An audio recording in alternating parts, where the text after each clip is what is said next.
she never fails me. In all my days, I've been held in your hands. From the moment that I wake up until I lay my head, oh, I will sing of the goodness of God. All my life you have been faithful.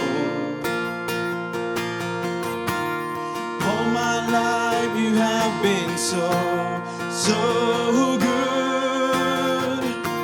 In every breath that I am able, oh, I will sing of the goodness of God. I love your voice. I love your voice. You had led me through the fire in darkest nights. You are close like no other.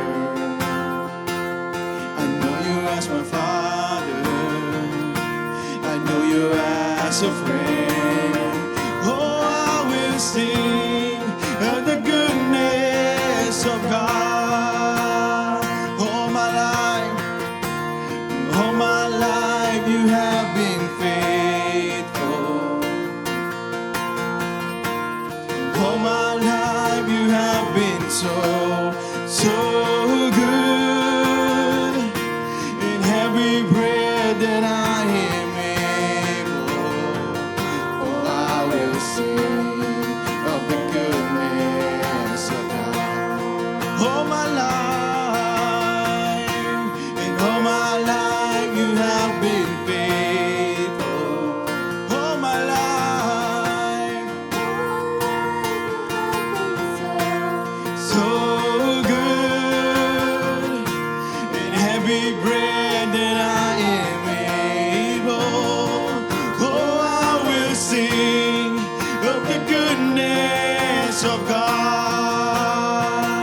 Oh, your goodness is running out, it's running out to me.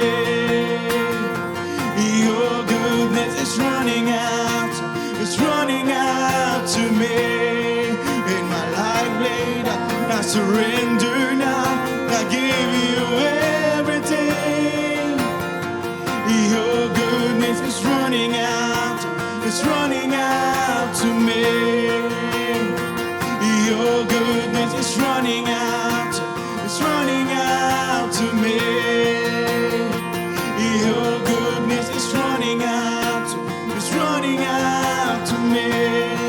With my life laid out, I surrender now, I give you everything. Your goodness is running out, it's running out to me.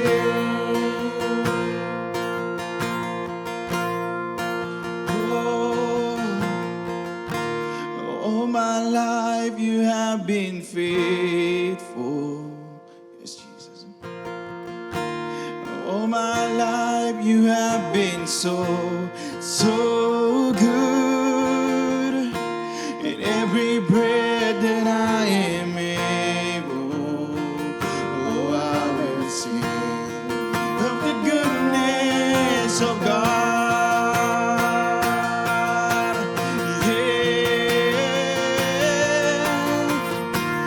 All my life you have been faithful. All my life, so good. In every breath that I am able, oh, I will sing of the goodness of God. Oh, I will sing of the goodness of God.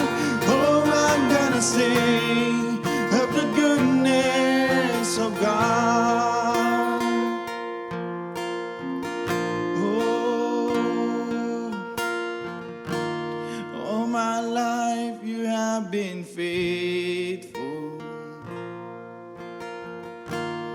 All my life you have been so, so good. And every breath that I am able, oh, I'm gonna sing of the goodness of God.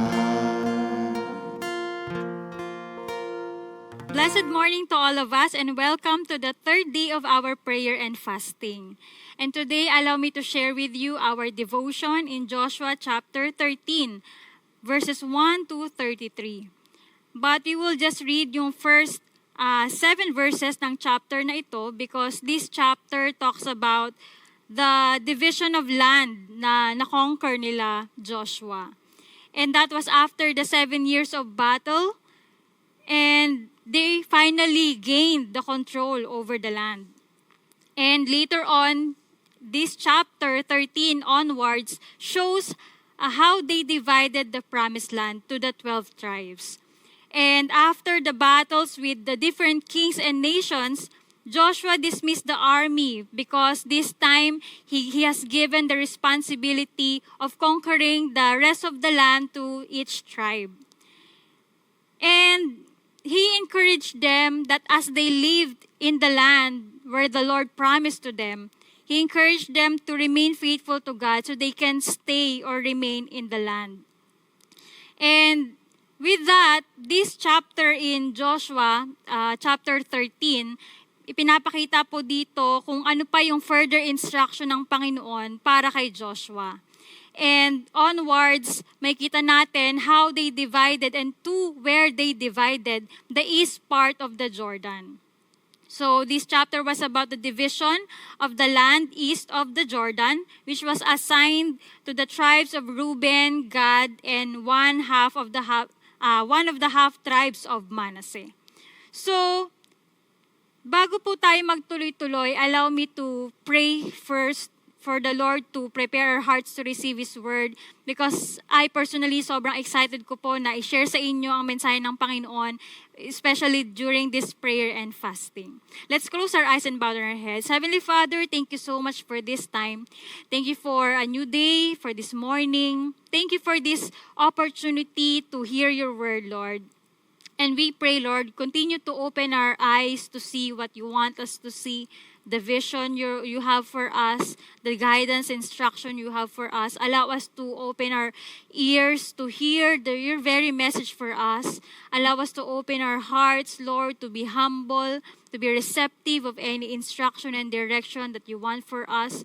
Lord, we commit to you this time. We pray for your Spirit to speak to us clearly and loudly and give us the strength, Lord, to apply any word that will come from you, Lord, this morning. And thank you so much because your word is our strength in our spirit as we have this prayer and fasting for the day.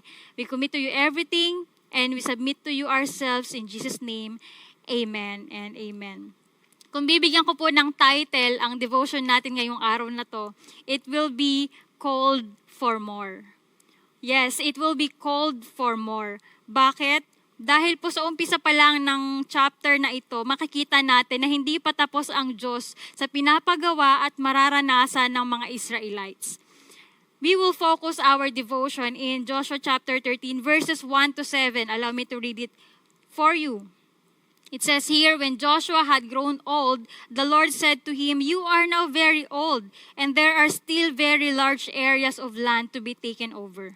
This is the land that remains, all the regions of the Philistines and Geshurites, from the Shihor River on the east of Egypt to the territory of Ekron on the north, all of it counted as Canaanite, though held by the 5 Philistines rulers in Gaza, Ashdod, Ashkelon, Gath, and Ekron, the territory of the Avites. On the south, all the land of the Canaanites, from Ara of the Sidonians as far as Aphek and the border of the Amorites, the area of Byblos and all Lebanon to the east, from Baal Gad below Mount Hermon to Lebo Hamath. Verse 6, as for all the inhabitants of the mountain regions from Lebanon to Misrephoth, Maim, that is all the Sidonians, I myself will drive them out before the Israelites, "Be sure to allocate this land to Israel for an inheritance as I have instructed you, and divide it as an inheritance among the 9 tribes and half of the tribe of Manasseh."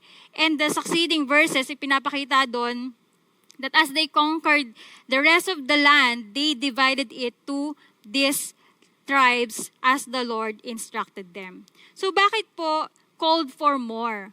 Just like the further instruction of the Lord to Joshua, naniniwala po ako na ito rin yung salita ng Panginoon sa atin, lalo na ngayong nagsisik tayo in our prayer and fasting week. As a church, of course, unang-una, we pray and fast to seek for personal direction from the Lord.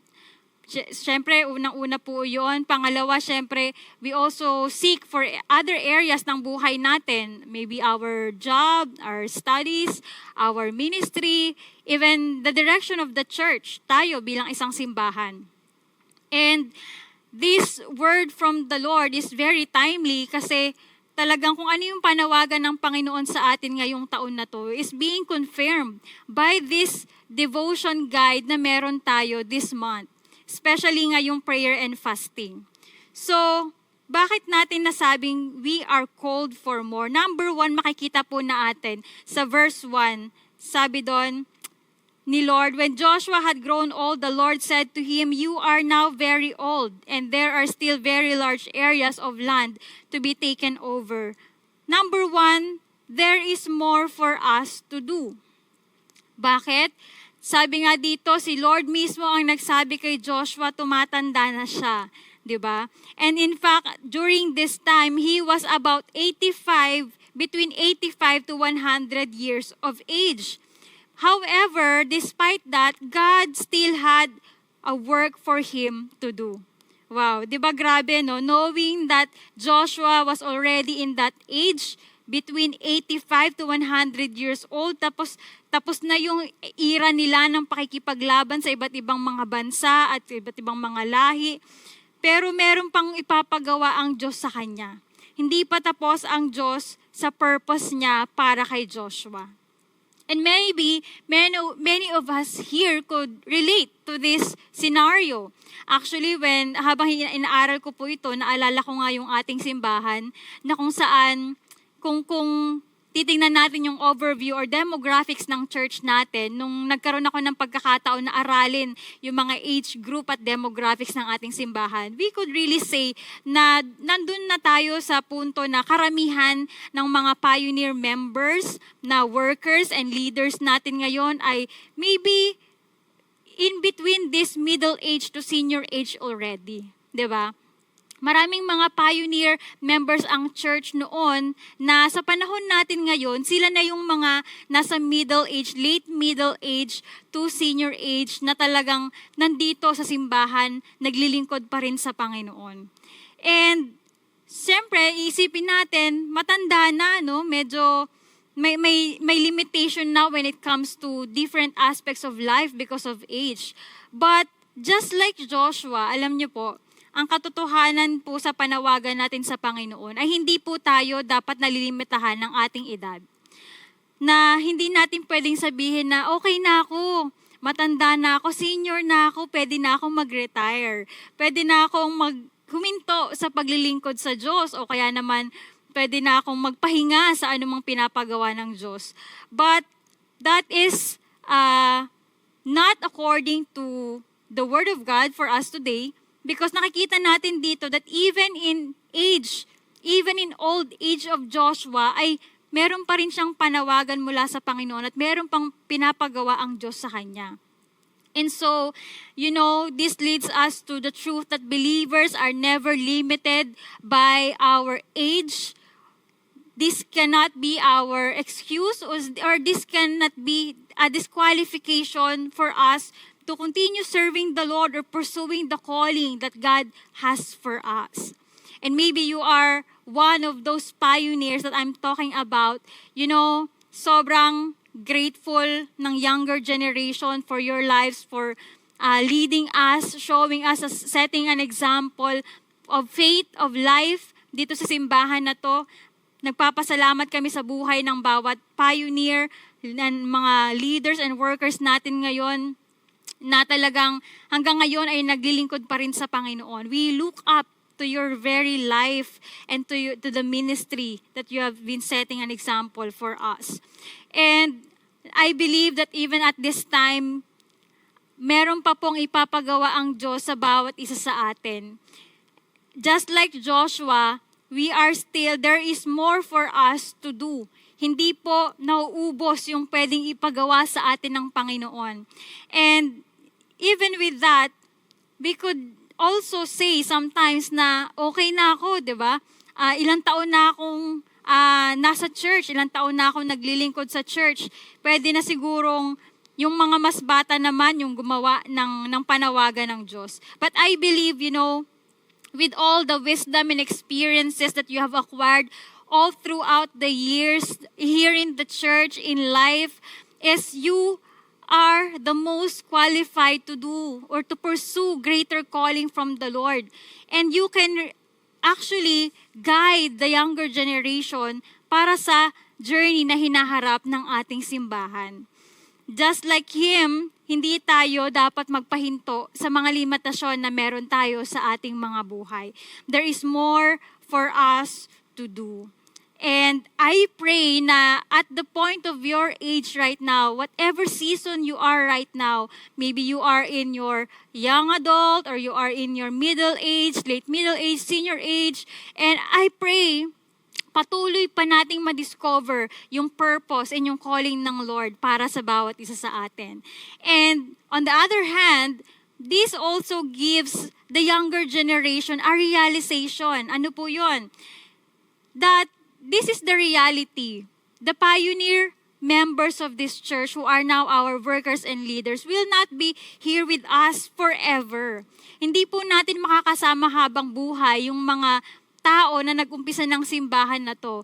And we know their testimonies. We know their dedication and commitment to the Lord and in this church. At talagang pwede nating gawing pattern para lakaran yon sa ating journey. I challenge the young people that just like the pioneer members of this church, the older generation, I challenge the younger generation to pursue the calling that God has for you. This is the year to pursue the calling that God has given and planted in your heart. Remember, hindi po tulad ng mga Israelites, hindi nila habang buhay na makakasama si Joshua because he's getting old and soon he will also be at rest. At ganun din sa ating mga leaders and workers natin ngayon. Hindi po tayo habang buhay na magiging magkakasama. Kaya ang season natin bilang younger generation is for now to pursue the calling we have from the Lord. This is the time to say yes to God. This is the time to pursue that calling, our service to the Lord. Amen? Hindi po ito yung panahon para patuloy tayong magpatumpik-tumpik kung ano yung pinapagawa ng Diyos sa atin. This is the year of heeding the call. And I pray that every one of us will really hear the call of God deep within our hearts and in our spirit, and we'll have the humility to obey whatever He calls us. Amen. Pangalawa po, there is more for us to conquer. At may kita naman po natin yon sa verse 1 ulit nung sinabi dito na, when Joshua had grown old, the Lord said to him, you are now very old, and there are still very large areas of land to be taken over. Yun, yung last part na yun na sinabi ni Lord kay Joshua. Yes, nagkakaedad ka na, medyo matanda ka na, pero marami pang mga lugar na kailangang sakupin. There are still very large areas of land to be taken over. And that only means there is more for us to conquer. Much of the land was conquered at this point, di ba? Nakita nga doon, nanalo na sila sa lahat ng hari, sa mga ibang lahi.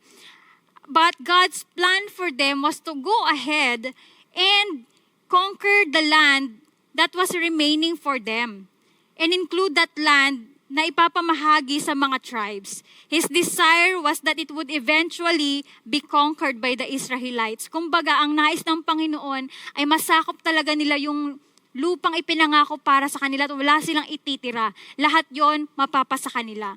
And so that was the thing that the Lord is telling Joshua, marami pang i-conquer na land.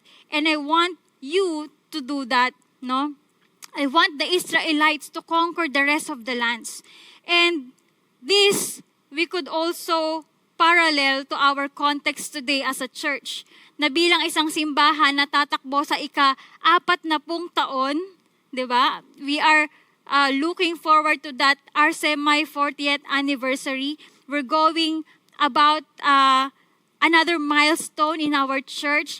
Alam niyo po, nung ako ay EA pa ng ating senior pastor, I was tasked to do the history of the church minsan. And I was so amazed since the beginning of the church, kung paano yung nag-progress, kung ano yung mga nagawa na ng ating simbahan. Hanggang ngayon, sabi ko, Lord, grabe, napakadami na palang nagawa ng Panginoon sa pamamagitan ng ating simbahan. But looking at our church today, naniniwala po ako, hindi po tayo matatapos sa mga accomplishments na yon. Marami pang pwedeng gawin ang Diyos at ipagawa ang Diyos para sa ating lahat. There is more for us to conquer, especially this year, as we take heed of the call of God. Pwede nating sabihin minsan, no, ano pa ba yung pwedeng gawin ng simbahan? We are on the 40th year now in the church, at meron sa atin dito na abutan na natin ng simbahan, kaedad na natin yung simbahan, at talagang naghahanap tayo ng saan pa ba, ano pa ba yung pwedeng gawin ng Diyos, ano pa ba yung pwede nating gawin bilang isang simbahan. Well, you know, just as God knows the future, one thing is for sure, sasamahan niya tayo this year and onwards, this year and beyond. He already knows the victory that lies ahead of us and for us. But just as the Israelites still had to go and fight their battles and conquer the rest of the land, ganun din po sa atin. We must be ready and persistent to conquer the lands that we need to take over. Ano ba yon? What are our unconquered lands? Ano ba yung mga bagay na pwede pa nating i-conquer if we will reflect upon ourselves in our church? What are our unconquered lands? Well, allow me to give you a few things. Our unconquered lands may be one of these followings, or maybe all of these things, no? Unang-una, people who need to hear the gospel. Naniniwala po ako sa dami-dami ng tao sa buong mundo, there are still more people who needs to hear the gospel. And this is one of the lands we need to conquer. What else? A community who needs social work or transformation. Saan ba tayo nakatira ngayon? Saan tayo dinala ng Panginoon na komunidad? No? Maybe that community is still yet an unconquered land na kailangang tayo yung kumilos para magkaroon ng social reform and transformation ang komunidad na kinabibilangan natin. Ano pa? It may be countries in need of missionaries. No? Ano pa bang mga bansa yung pwede tayong pagdalhan ng Panginoon para gawin yung purpose niya para sa kanyang mga tao, para sa kanyang kaharian? Ano pa bang bansa, ano pang lugar yung pwede nating puntahan at mag-mission? Alin pa doon ang pwede nating puntahan, kabilangan ngayong taon na to? What else? Personally, what are the sins or challenges that we need to overcome? Maybe sa atin, sa sarili natin, looking inwardly within us, ano yung mga bagay na kailangan nating i-conquer on a personal level? That be weaknesses, temptations, sins, or challenges that hinders us in becoming victorious. Ano pa? What are the talents or resources that we need to contribute? How we come to the point na yung mga spiritual giftings, talents, or resources na meron tayo ay naibibigay na natin sa Panginoon para paglingkuran siya. Nakakapag-contribute na ba tayo sa kaharian ng Panginoon sa ating simbahan? Maybe that is one of the things na we need to conquer. And lastly, it could be a purpose or calling that we need to pursue.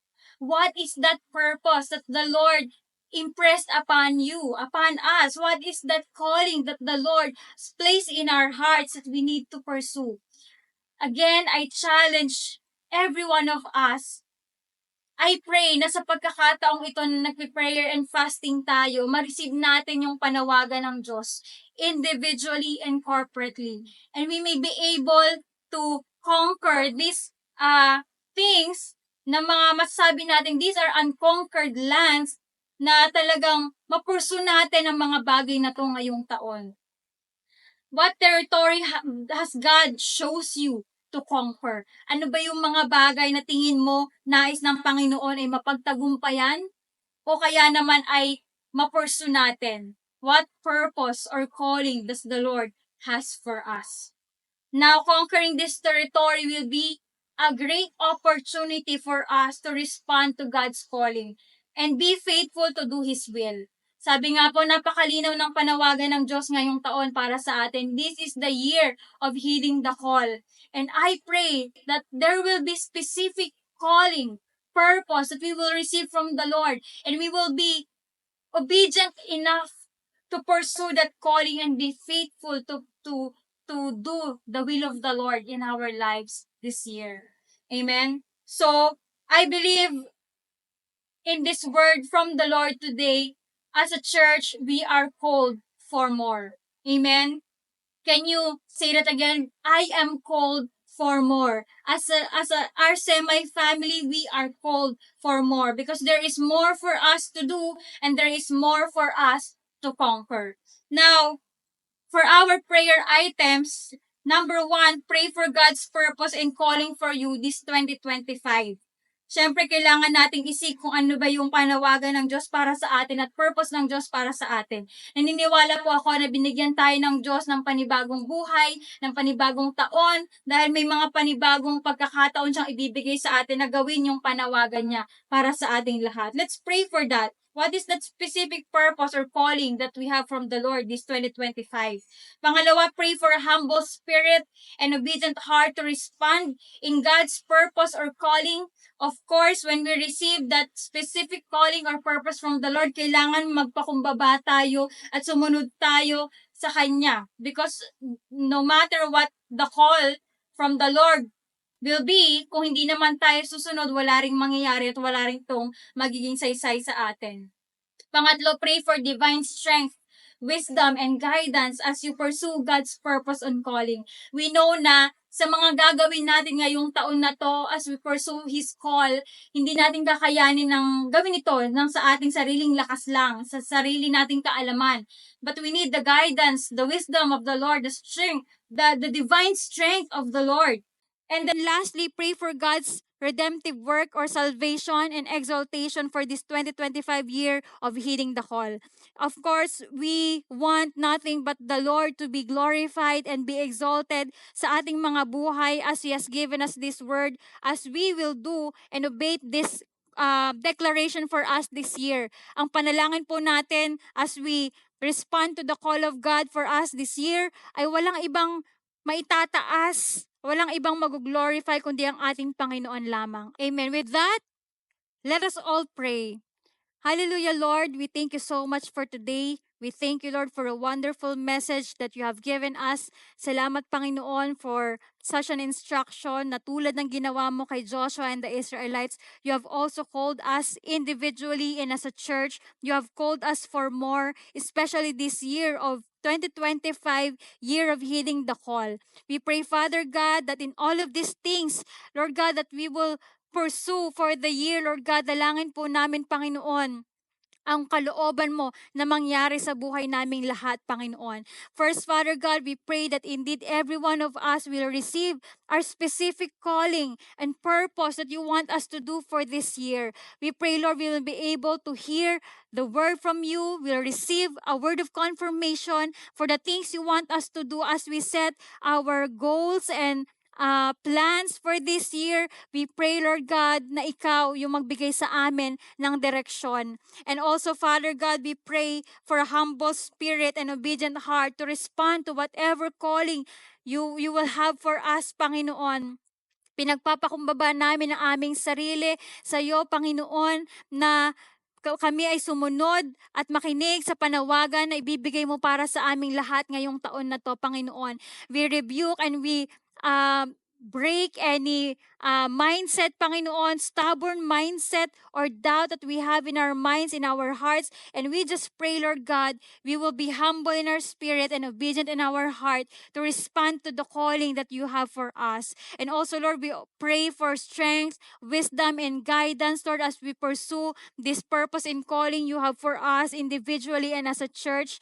We recognize, Lord, na hindi namin kakayanin ang anumang bagay na sa sarili lang naming lakas o kaalaman, Panginoon, but we humbly ask for your wisdom, for your strength to sustain us, for your power to sustain us, Lord, for your wisdom to be upon us, and your guidance to direct us to whatever path you want us to take. Father God, in all of these things, we pray na walang ibang pangalan na maitataas simbahan na to, kundi ikaw lang, Panginoon. All this will result in glorifying and exalting your name as we take heed of the call, respond to the call of sharing the gospel, soul winning and discipleship, kung saan mo ka man kami dadalhin, Panginoon, na mga lugar, mga pagkakataon na ibibigay mo sa amin, Panginoon. We pray that, Lord, your redemptive plan and work will happen upon our lives, Lord God. And we pray that at the end of all these things, your name alone will be glorified. Thank you, Lord. Thank you so much, Lord, for this opportunity to hear your word today, to receive such an instruction from you today. We pray, Lord, may apply namin to sa aming mga buhay at patuloy kang mangusap sa amin sa bawat araw ng aming prayer and fasting. May your spirit be with us. We pray that our spirit will be strengthened, our vision will be clear, and our hearts will be obedient to whatever instruction you have for us for this week. We thank you, Lord God, and we give you all the praise in Jesus' name. Amen. Amen. Glory to God. At patuloy nga maging excited tayo pa sa pagsasaliksik sa ating Panginoon. Let's continue to be expectant in receiving a word from the Lord and spending time, a quality time of prayer with our God. And I pray that the Lord will continue to sustain us in all aspects of our being so we may have a victorious prayer and fasting this week. God bless us all, and Radiance family, let us shine where we are.